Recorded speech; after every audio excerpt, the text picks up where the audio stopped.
so I started in the Grapeseed Fire Department and had the building to myself. I rustled up a couple of axes and boldly strolled outside. It actually looked relatively empty for 16X, and I thought to myself, I can do this. I can definitely do this. And for a time, I did do this. Aggro streamed in, little by little, but nothing major. The police department was right next door, so I said, what the fuck, why not? It took me a little while to find the guns, but find the guns I did. And I know what you're thinking, guns, 16X, what a mad lad. And you're right, King Button is a mad lad, as you'll soon see. But we need to do a little housekeeping about the settings. First, I set everything to fast shamblers and got rid of the random traits. Then I gave myself 2x experience, and I set stats decrease to slow and endurance regeneration to fast. But let's move on. I spent that first night in the sleeping quarters of the fire department. The Zeds harassed me a little bit, but I was able to get a good night's sleep. The next day, things would get a little out of hand though, or actually way out of hand, but King Button thought he was hot shit because he had 1,000 shells of 12 gauge, but King Button was not in fact hot shit. Rather, he was in shit deep. And it was at this point I had some trouble with the game crashing, which was odd because the number of Zeds didn't seem to be lagging the game at all.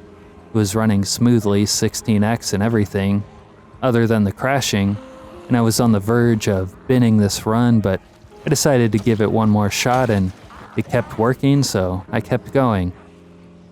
But now I was faced with two problems. First, I was thirsty as heck, and also I couldn't get into any buildings where I could fill my water bottle, because the Zed numbers were completely out of control. Thus began the run for my life phase of the journey. Now, Grapeseed is an unfamiliar map crafted by the legendary mapmaker Dylan of Pit Stop fame, so I was really up shit's creek without a paddle. No idea where to go at all, and zombies everywhere. And then there was an oasis, an unexpected reprieve in this desert of Zeds. A safe spot in the middle of everything. It was perfect. Among the thousands of Zeds around, I only had the aggro of a few, and I had a safe place to sleep for the night, a place to catch my breath. And then, of course, some bullshit happened. Thanks, bullshit. Now, I tried in vain to hold on to my safe space, but it was stampeded harder than the capital on January the 6th. Thus resumed the run for my life part of the journey.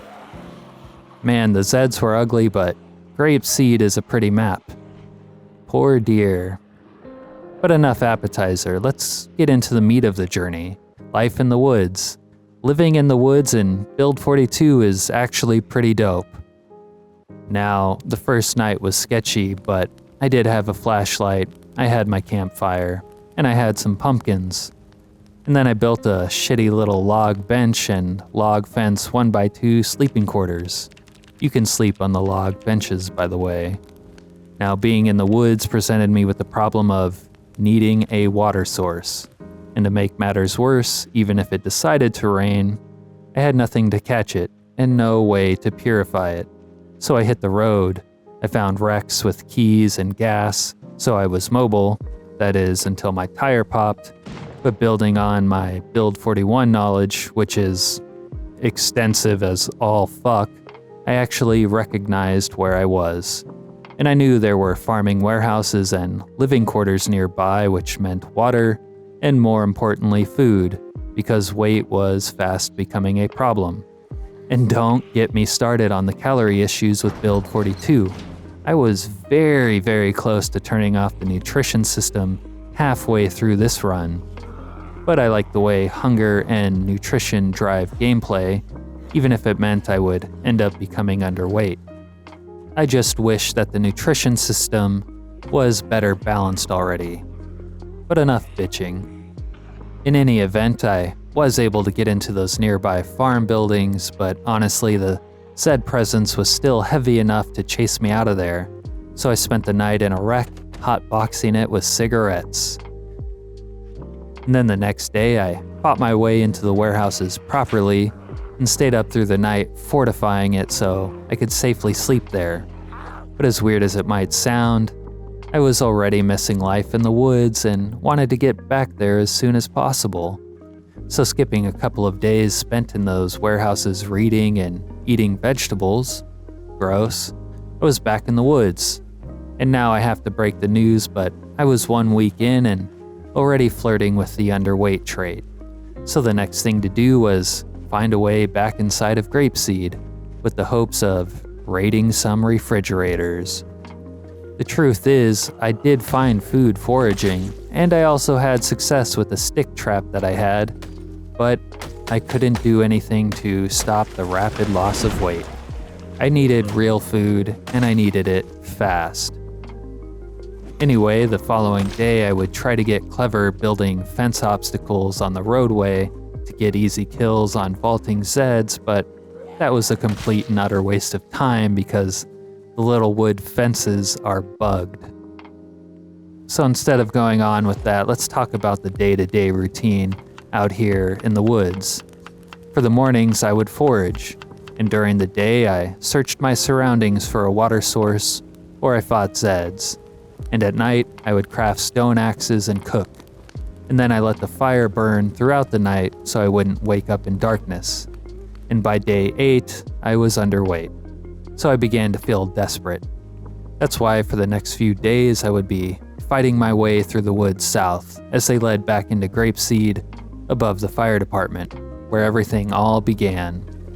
By day 10, I was already 74 pounds, which is also when that stupid, lazy-ass helicopter pilot decided to fly by and harass me. Fuck him! The good news was I was far enough from everything to prevent Zeds from actually showing up at my camp, but the woods I had been clearing were now full of even more Zeds than before, resetting my progress and then some, which kind of fucked me over. So I decided to go back to the warehouse area where I could expect less resistance, but I might also find some more food. My first score was the book truck and the booze truck. The booze would be important, but booze, strangely, is still not much of a weight gainer in Build 42. If only real life had this much realism. I know some people with beer guts who would like a refund. Anyway, I would have to fight for access to the warehouses again, but at this point in the playthrough, I typically walked around with 4 to 5 stone axes, and I happened to find an iron pipe. So you better believe I was ready for a fight. And that afternoon, I finally gave in to my inner demons as I earned the bloodlust trait. I now officially enjoy killing. Let's fucking go. After a time, I made progress into the living quarters to the north, and the survivalist loot there was pretty good, notably the fishing supplies and the literature. If only I could find a water source.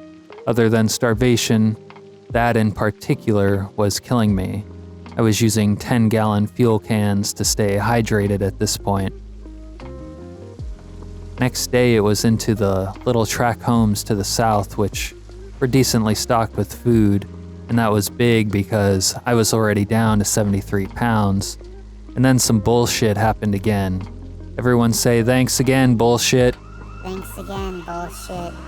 And as they say, push where there's mush, so I went back to the northern bunkhouses, and I was able to find important outdoorsy survival-type magazines and books, so my ability to survive in the wild was definitely getting upgraded this trip. But I decided to push back into the homes to the south because they had food and I needed that weight. The effects of being underweight weren't that bad, but they were noticeable, and I didn't like them.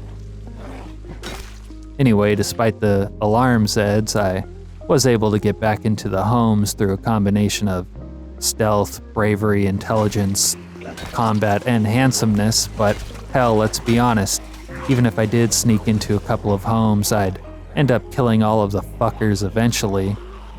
But most importantly, I finally stopped the weight loss. And then back at the warehouses, I made my wigwam a little more secure because This isn't on recording, but I had a scare the night before. And then I hit the sack. The following 2 days would be all eating, drinking, and reading as I ran through my food supplies, desperately getting my weight back up. But it was kind of disappointing because for all the meat and all the cereal and all the booze, I only gained back 3 pounds. But by the 23rd, seeing as I was above board again, I was ready to head back to my cozy woodland fortress, so I did. Anyways, the woods there were getting infested with assholes, so I decided to get aggressive and brought out the 9mm. While it wasn't very good for killing, it did have the added effect of bringing them all out of their trees that they were hiding behind. So after a day or so of that, I was ready once again to penetrate the woods south and see if I couldn't get back inside of Grapeseed. Lord knows I needed to get back inside. I was on the edge of being underweight again. But get back inside of Grapeseed, I did. Now, there happened to be quite a few Zeds around, but they stupidly seemed to self-segregate and came at me in small batches so that, despite their numbers, they were kind of easy to deal with. It just took time and patience and a tolerance for boredom and annoyance. Anyway, eventually I did get into the houses, and I would get my grubby paws on some grubby-ass food. And then I would even be brazy enough. Did I say brazy? I would even be brazen enough to sleep on location. And then the next day I continued the work of clearing the assholes from the neighborhood and raiding their refrigerators. But it was about 9 a.m. in the morning when I would run into a little bit of a hiccup. And despite the hiccup and the voices inside my head offering me words of encouragement, Yeah, get fucked, big homie. That's what you get. it wasn't enough. That's what you fucking get. No, King Button survived for 19 days and killed 1,700 Zeds, and then he died. Yeah, dude. He is survived by absolutely no one, and his like we shall never see again. Except in another video because he is a saved preset. The end. Dude, I don't have a bandage on me. Get what you fucking deserve, Mari.